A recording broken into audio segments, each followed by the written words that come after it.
आखिरकार हो गया है हमारा भी टेबल डन। माशाल्लाह हो गया तैयार। पकौड़े हैं, ये रोल है,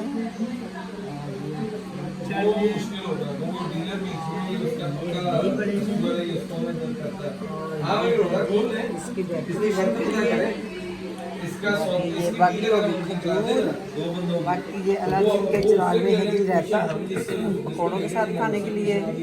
तो बाकी लिक्विड में खैर से वो भी है नींबू पानी, सादा पानी और दूध सोडा। ठीक है, आखिरकार जी टेबल अंबर जी का भी सज गया है। आज आप देखिए काफ़ी दिनों बाद आप लोगों को देखने को मिला है। तो ये हमारे नन्हे शहजादे रोज़े की तैयारी में बैठे हुए हैं। इंशाअल्लाह रोज़ा खुल जाएगा तो फिर देखना कि सब टूट पड़ेगा। ठीक है, तो ले भी मिलते हैं फिर आपको किसी अच्छी सी वीडियो में ब्रेक के बाद। ठीक है, फी मानिल्लाह, अल्लाह हाफिज़।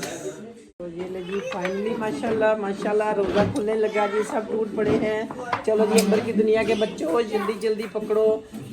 ये कुछ कमियां रह गई थी जो मैंने भूल की बताना। ये भी ब्रेड है, ये पिज़्ज़ा ब्रेड।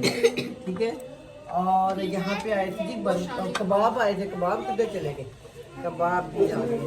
ये देखो अंबर की दुनिया माशाल्लाह छा गई है। हाँ जी, चले जी खाए। बिस्मिल्लाह।